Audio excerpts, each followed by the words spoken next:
Venom computers. This is Intelligent Performance. Theo Kapodistrias, welcome to the Intelligent Performance podcast. An absolute pleasure to have you with us. First of all, you're coming in fresh out of Tassie, currently in Melbourne, and you join us on the back of what I would imagine have been a really busy few months given the recent book launch, which we're going to touch on today. And we're going to touch on the topic which literally scares people to death, right? I think you quoted just before we jumped on the unnerving stat that most people would rather die or end up in the casket than they would actually be public speaking. So I think I'm really excited to talk to you about a topic where most people may even be quivering tuning into this. So Theo, first of all, thanks so much for joining us, and it's a pleasure to have you. Thank you. It's great to be here. So let's dive into public speaking. What is it about it that you think people get wrong? Why are they so scared of it? Why would they rather end up in the casket than actually do it? I think people have the fear of lack of control because as soon as you get up on stage, you are exposed to the world. So you lose all control. When you're typing something, when you're writing something, you can edit that, you can stop, you can think about it. But when you're speaking, you are exposed to the world and you are alone up there a lot of the time. So people lose, I guess, that sense of comfort because they're now in front of a whole group of people doing something which might not be perfect, and that can be scary for some people. So you reckon it literally just comes down to they lack control, and so yeah, I kind of see that. I can kind of see that. I just come off the back of a presenting to a session, and I noticed I'm pretty well versed in it. I do it a lot, and even then, I was like noticing my breathing, noticing kind of like the quote unquote stressful experience that I was having. So, okay, I'm curious then. You've done this a lot. You're a coach. You're a lawyer. Yes, you do heaps of public speaking, and now you've written the book on it.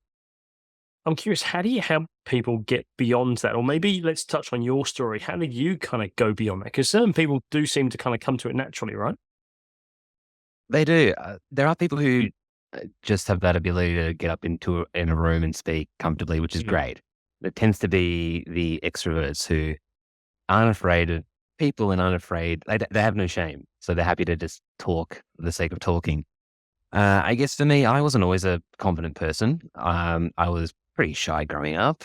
I was, I guess, the fat ethnic kid in a very white neighborhood. And I was, always a bit different, which is fine. Gave me resilience, gave me a little bit of perspective, I guess. But one thing that I started to, I guess, do really well at was drama at school, particularly in like the later years of high school. I wasn't necessarily the smartest person, but there was something I loved doing, and that ended up being drama. And then through that, I found other interest areas. So I started to become really good at English, started to become really good at social studies, Japanese as well. So there are a few subjects that, I found one interest and others kind of followed.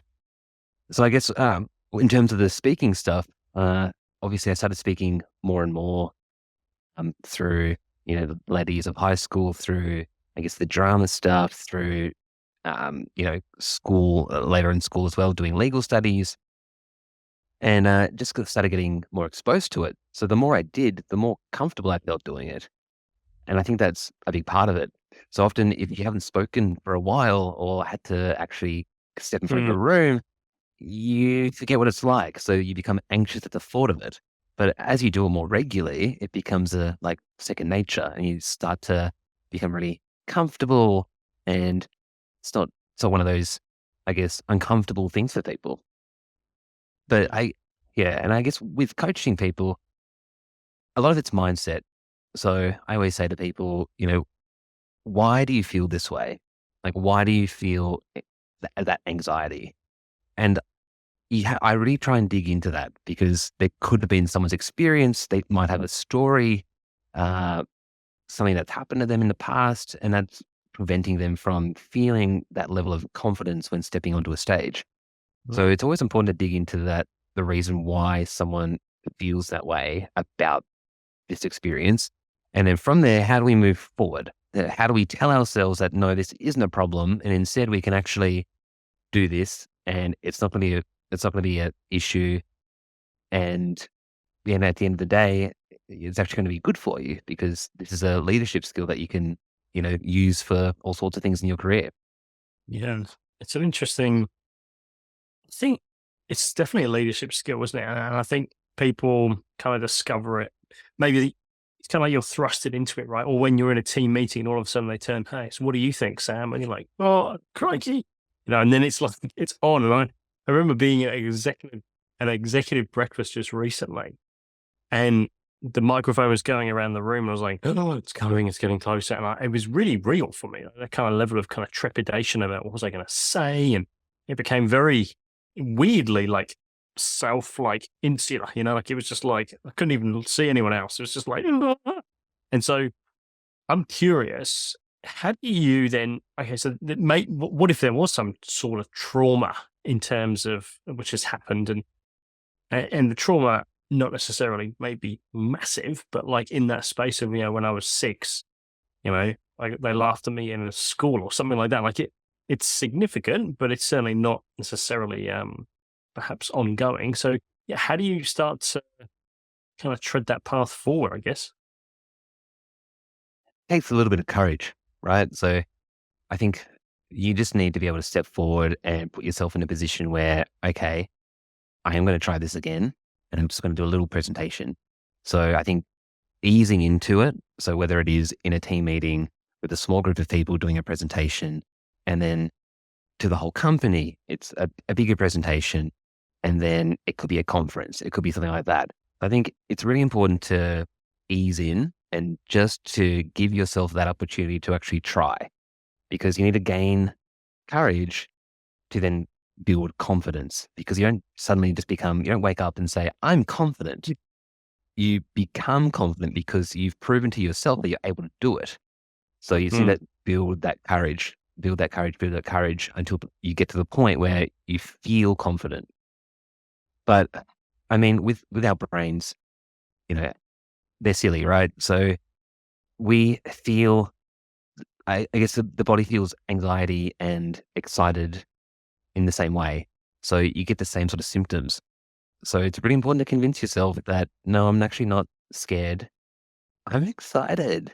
So just telling yourself that constantly will actually make you feel excited for the opportunity and not scared, which I know sounds strange, but I guess it's part of something that you can do to sort of help you to build that level of courage and confidence to then step onto the stage. I think reprogramming is an interesting one, right? In terms of interpreting what you're saying is the same feelings of excited versus nervous are kind of, the experience is quite the same. I'm just casting back to just before, like I was really excited to be there and to talk to these people, but it was certainly coming across as nerves. And I think that's a really powerful redirect.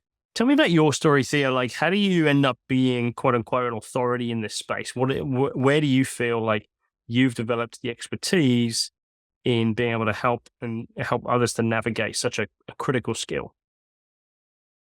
I guess I look at my own experience. So for me, I still am, but in my early days as a corporate lawyer, I found that I really struggled to get my advice to people in a way that they understood. And I think I got some feedback from someone saying, why would I listen to you? This is just a whole heap of legal mumbo jumbo. And I called him up and I said, what did you mean by that? He said, well, everything you said was just like a whole heap of legal shit, and I didn't care.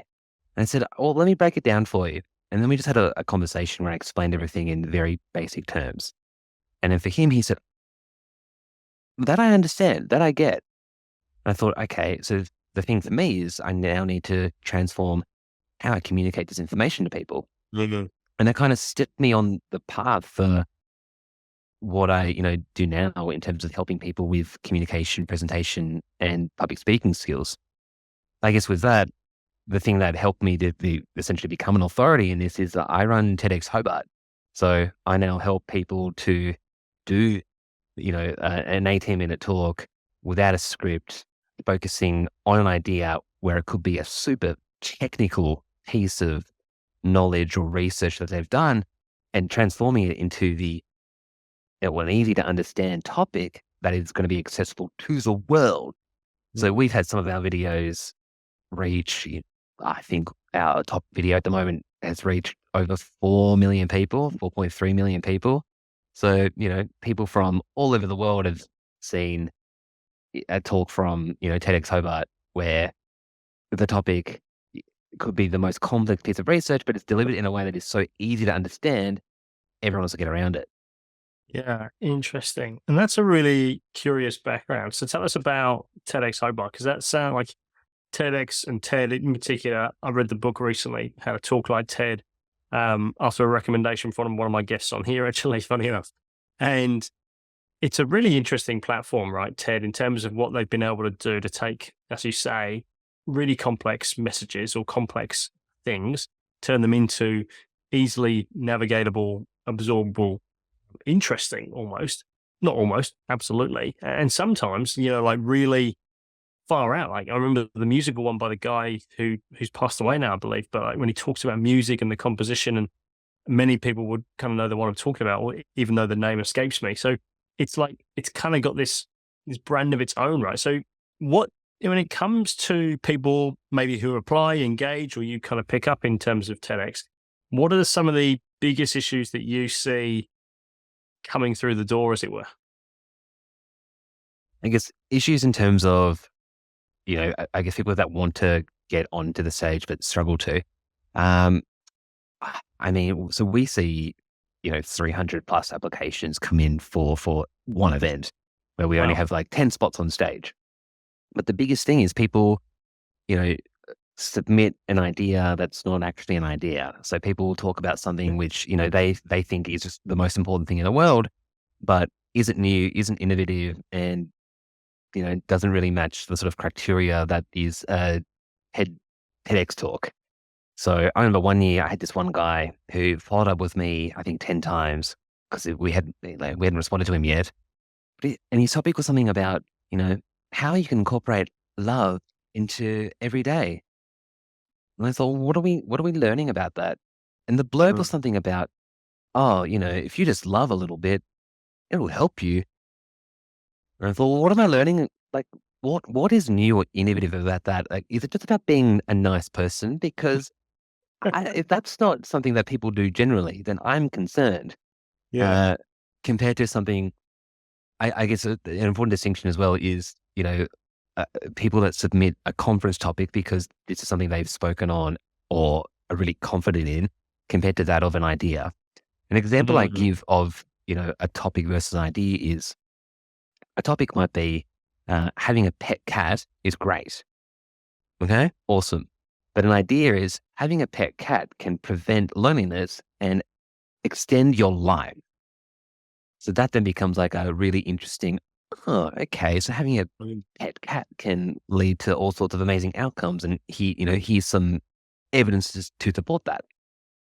I guess something else as well that prevents people from making it to the stage is they could have a brilliant idea, but they might not be the credible person to speak on it. Mm. So if they haven't done the work or done the research to actually develop themselves as the authority in this piece, and you don't need to be the world's expert, but you do need to be an expert. And if Mm. you're not that, then you're probably not the right person to be speaking on this thing. And that's Mm. okay. It's, take it to another platform, but it probably isn't a TEDx. Interesting. And I guess there's a lot of people who maybe want to be positioned as an expert or hoping the platform would position them as experts, right? I feel like Simon Sinek is a good example. Like you look at his success, you look at how, really it seemed to take him to the big stage, right? I guess the difference is that he was kind of well established in that niche already, right? He knew his stuff. It's not like it was his first rodeo or his first presentation just happened to appear on TEDx. So how do you navigate that when you've got the wannabes versus the ones who are, say? Yeah. I mean, you've got people like Simon Sinek and Brené Brown. So she's another example. So she did a TEDx Houston, a relatively small event where, you know, she had done the work. So she had books, she had done research, she had a research institute. So she was doing all of this stuff and then was given this platform. And then it became one of the most watched TEDx talks ever. And then that elevated her from, already being this expert and authority to being the globally recognized expert and authority who is, now has a Netflix deal and a number of books and is just, out there doing it. I guess the most important thing is for people to demonstrate and prove that they've done this stuff. So if you want to speak on something, why are you the person to speak on it? What have you done to demonstrate that you are appropriate to actually be speaking on this forum, on this thing? So have you done work on this? Is this something that you do within your business? Have you demonstrated that the thing that you're talking about has been able to impact and help people already? What is it that is actually supporting your argument to position you above the other 300 people that also want to be here? And I love it because, having my name as the one person like on the sort of TED listing as the organizer, I get people that find my details and they'll come and contact me. And I got contacted by a 16-year-old girl who said, I think it was 1 week out, who said, "Hey, if you've got a spot, I'm ready." And I said, "Cool, probably not this year." But I love your passion. I really, really love your passion and tenacity to just reach out. But, she said, "Well, why aren't you choosing me?" Like, well, one, we've already chosen everyone. Two, we had 300 people that went through the formal application process. You've just popped up right now, probably not going to be able to fit you in last minute. But, once again, thanks for reaching out. I appreciate it. I love the audacity. That's I'm sure people with teenagers can relate to that strongly in terms of this message. I've got a 4-year-old who'd probably send a similar message with similar audacity and be confused as to why you didn't pick him, Theo. So let's come back to your book, Away with Words.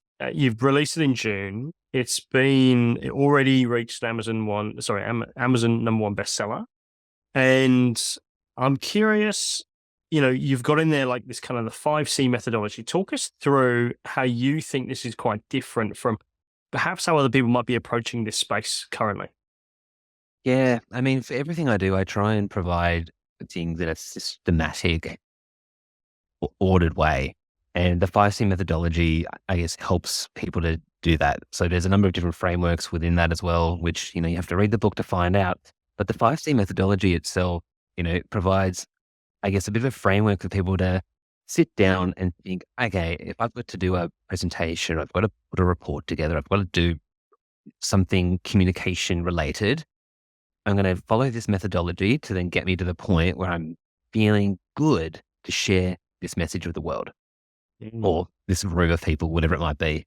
I guess to briefly run through the methodology as well, the first is clarity. And we look at clarity of audience. So who are the people that you need to speak to? Why are you speaking to them? Why are you the person to speak to them? All of that sort of stuff, as well as then focusing on clarity of voice. So once you understand the people, you can then think about what's the context and then what is the content. So where are we? How's this being presented? What's the forum and the format? And then from there, it's okay, well, I can start thinking about this general sort of information that they want to know. That takes us to the next C of conciseness. So it's so important to be able to present information in a way that's concise and enough detail for someone to pick up and know what you're saying, but not too much so they feel overwhelmed. Because you need to find that balance between, okay, well, how am I going to share this message in a way that isn't going to bore them to tears? Because that can be quite hard. And with this as well, it's about thinking about the appropriate method for how you're going to be presenting this information. So do you need to present? Do you need to, share this in a workshop, or could it be an infographic? Could it be a short video? Like, let's think about that at this stage as well. The next part is confidence. So I look at this in two ways. First is, are you sharing information in a confident sounding manner? So I would look at the sort of active tone to a passive tone as the general thing.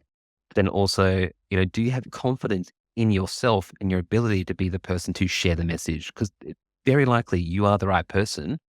You've got the education, you've got the experience, but you need to have the confidence in yourself to be able to effectively do that. Then we look at this idea of creativity. So are you sharing this information in a creative format, or is it going to be the stock standard Just that. black and white PowerPoint template using Times New Roman and the occasional, flash transition? Like, what are we doing? What are we doing here? So thinking about, can you the integrate? tiles flying in.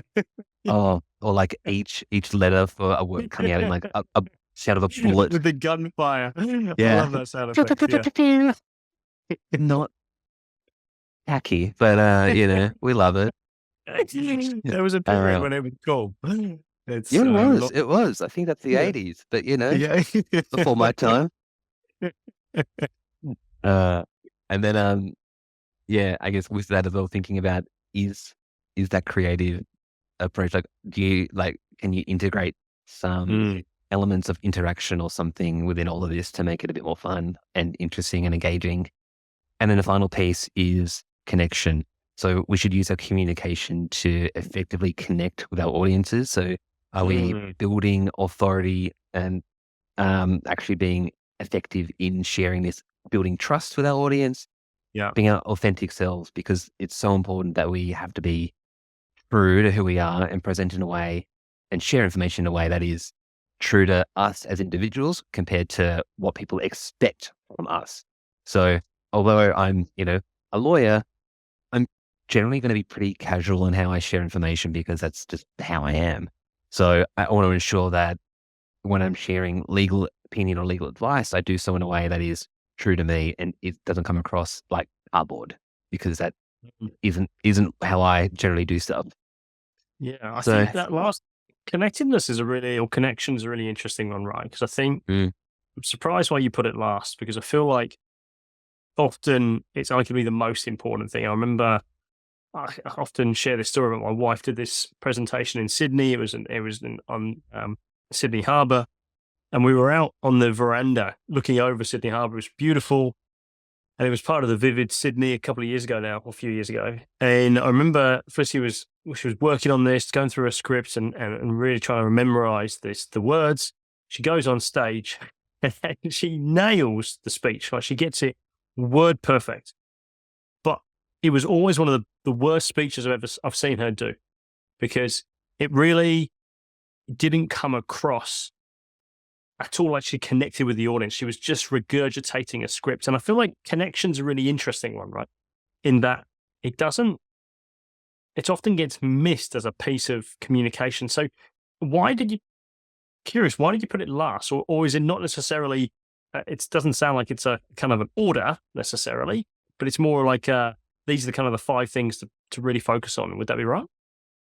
Yeah, I look, I was considering putting it like earlier, but I wanted people to finish off with a really important thing to conclude with, because almost like the nice little hug at the end. Look, it isn't so much a ordered list, but it's like here are the 5 things I want you to think about, and this is all of them, but whatever order you choose to do it in is yours. But audience is number 1. I think is like the clarity piece should remain number 1. Yes. And an example I talk about in the book is, the typical CEO who stands up in front of the room, trying to razz everyone up, speaking really passionately, but everyone just looks at them and thinks, it sounds like you just want us to make more money for you. Like, I'm not feeling any sort of connection there, because it all sounds kind of contrived and fake.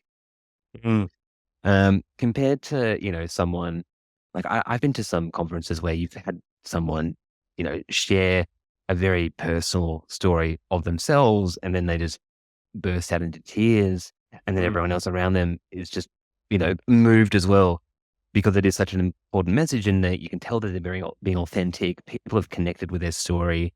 They've, seen something of themselves there, or they've been able to understand it and reflect on it, and they appreciate it. So,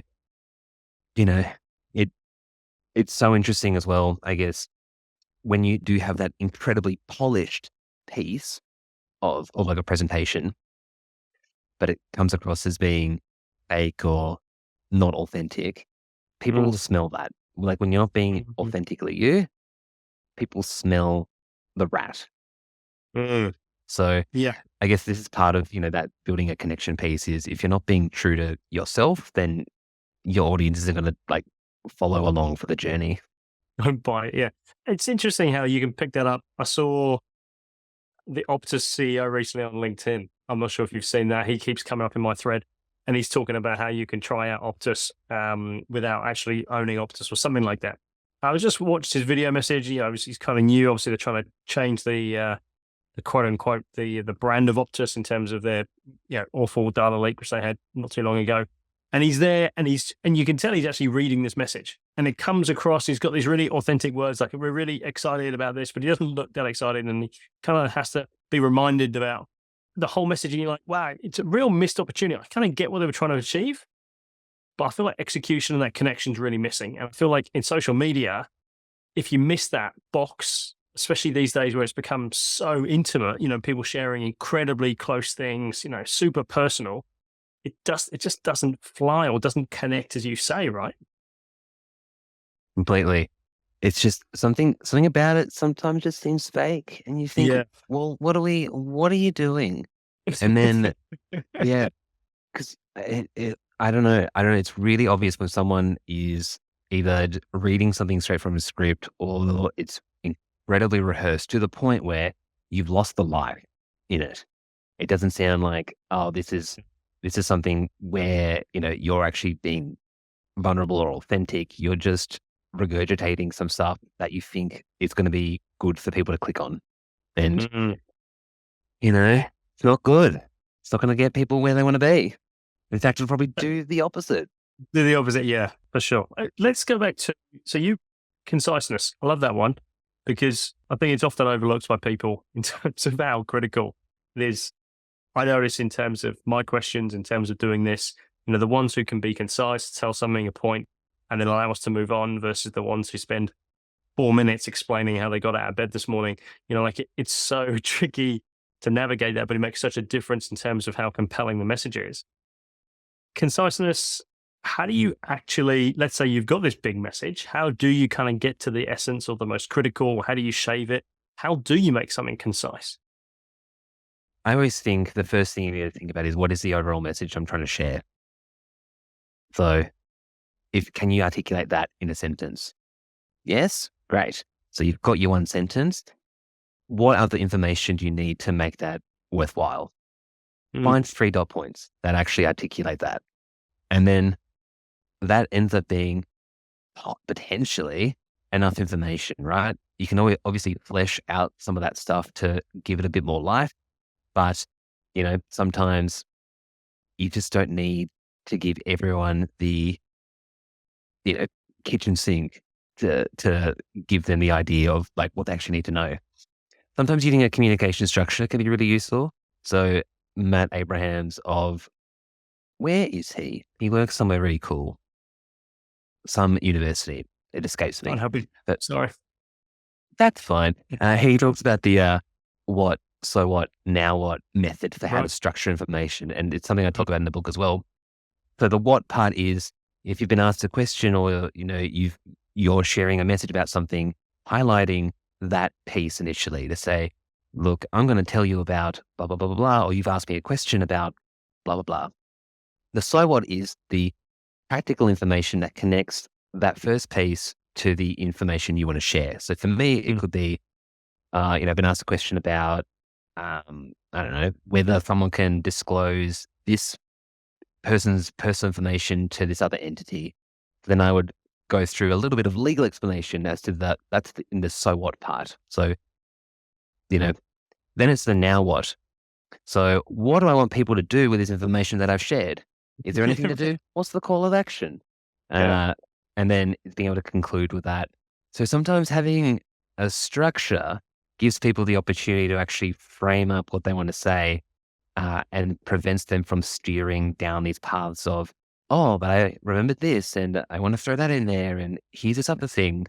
So just gives people the opportunity to, I guess, fill in the gaps. Yeah. I feel like it's often an overlooked attribute of a good speech, right? If you can be concise, if you can be condensed, and people, I'm not sure what your experience is, but people can't remember much, right? If you're sat, I've often wondered in a TEDx environment, okay, that's 10 speeches, 10 arguably world-class speeches, world-class people, or at least at a national level, perhaps not world-class, but like they exemplary people, 10 messages. Well, what are you going to remember from them? It's really, is it just one line almost? Is it one thing? Is it like surely there isn't much that people take away. Is that what you find or not?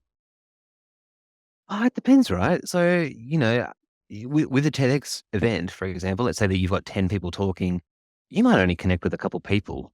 You might think, oh, some of the other ones are really good, but then, these 2 or 3 talks really hit home, and you remember, some of the stories that you've heard, some of the quotes, some of the points that have been pulled out because that it resonates with you strongly.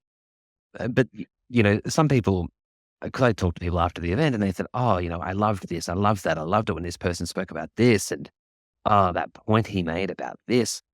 And I'm like, great. So, some things can really, really resonate with people because it's delivered in a well-structured way, where, people talk about an important fact, back it up with some storytelling to really allow it to sink into people's brains. So I always find that people remember stories better than they do, factual scientific information.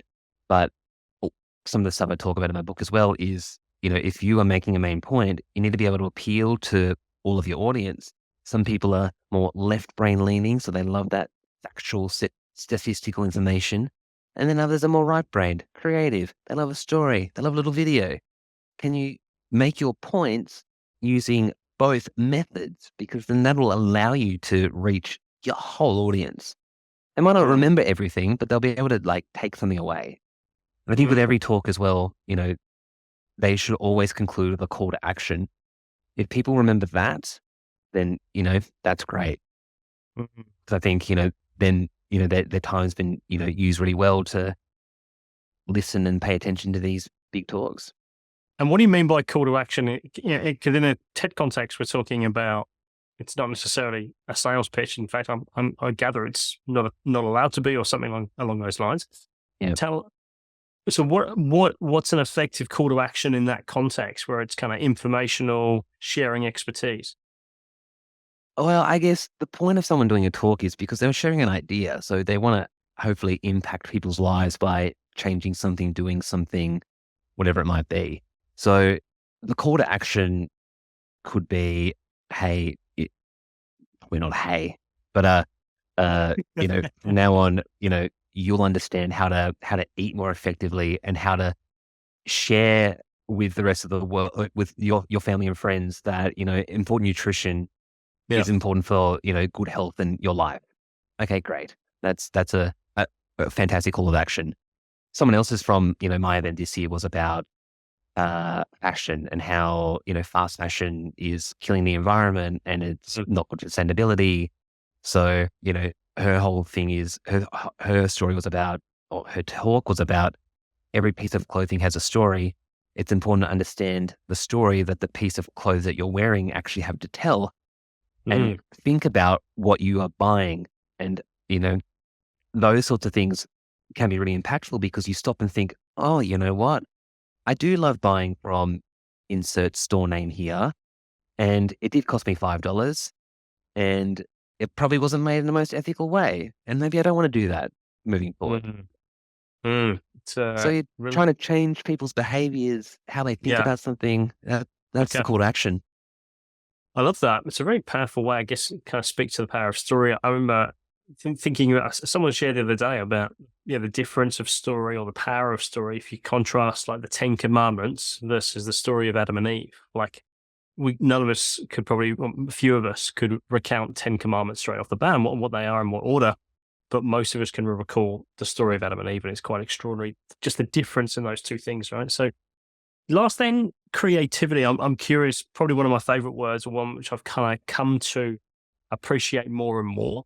And I think in the age of AI, creativity is really what it can really enhance that, actually, in terms of what I've seen.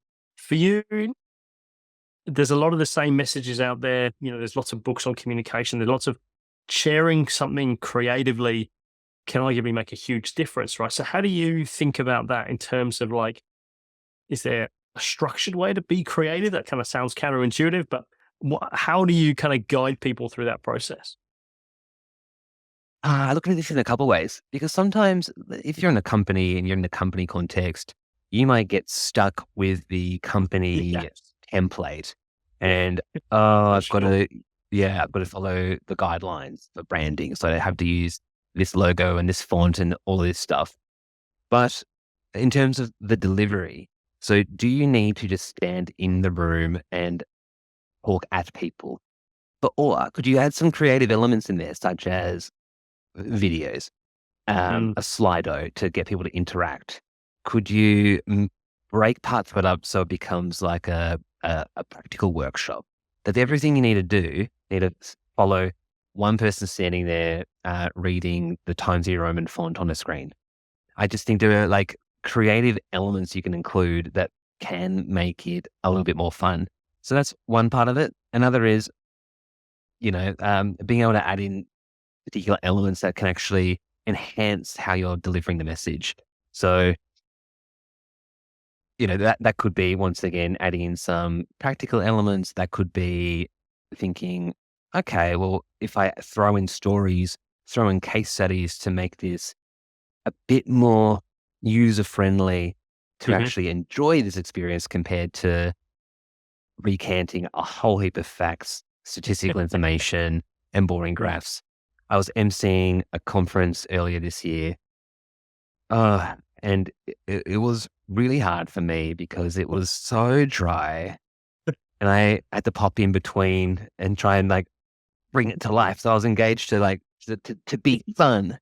But this one speaker, he had these graphs, and it was just, I think it was 67 graphs of just these weird squiggly lines, and he just spoke about not much content about each of these things, and it just kept going and going and going, and I could see people in the room just like starting to pass out, and I thought, it's got to stop. He went over time. It just continued, and there was just nothing creative or engaging or fun in any of that. I think there was definitely an important message there. Like what he was sharing was important, but the lack of creativity caused people to not want to listen and not want to engage. Yeah. So it was quite challenging. I can imagine. Out of interest, how did you recover? Or what was your opening line on the other end of it as the MC? Not a lot there, wasn't there? Wow.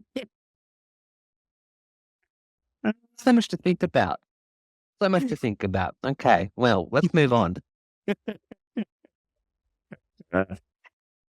I can imagine, just putting myself in your shoes for a second, it would be very, very difficult to coach, advise, help people navigate making interesting talks, to then be an MC and watch those without that, or without that preparation, without that knowledge, would be incredibly frustrating, especially when you're very attuned in and dialed in. I guess I'm just thinking about your role as TEDx Hobart, then you're probably there for both sides, right? You want great speakers, but you also want to make it a great event for the audience, because if it's not, then you probably hear about it from the audience, probably more than anybody else, right? So it's, you've got a strong motivator. And I'm just curious on that. How do you navigate that piece where you're trying to bring different ideas perhaps to the table, new voices maybe, like and how do you balance that kind of that newness, kind of unique innovation to, the ones who are well practiced, well drilled, beautifully oiled machines, but maybe they've done it before, or they're more prevalent on the speaker space. How do you kind of approach that or think about that? So we love getting people who haven't spoken before or aren't necessarily experienced speakers, because it's all about the idea. And we sit there and people always say, oh, but I've never spoken before. Like I haven't done this before. I'm really uncomfortable doing that. And we say, that's great, because we're going to get you to the point where you are going to be comfortable. So I think back to the first event we ran in 2022, and this woman who, she she's gone on to do some amazing things. But she came to Australia not knowing English, Wow. had been here for, I don't know, maybe 6 years at this point, but maybe a bit longer. And we found out what she was doing in the community. So she was running a swim school for migrants and teaching them how to swim. So, she wanted to prevent drownings for people in like Tasmania or Australia. And we thought, this is great. Our theme for the event was land and sea. It all lined up perfectly. Awesome. Yeah. Yeah. So when, we approached her and she said, oh, but I don't know English very well. I'm not very comfortable, doing this. We said, no, you're like, well, we've got you. Like, we're here to support you. Like, you'll be fine. Anyway, she managed to get up on stage, deliver her 18-minute talk without a script, without needing prompting, word perfect.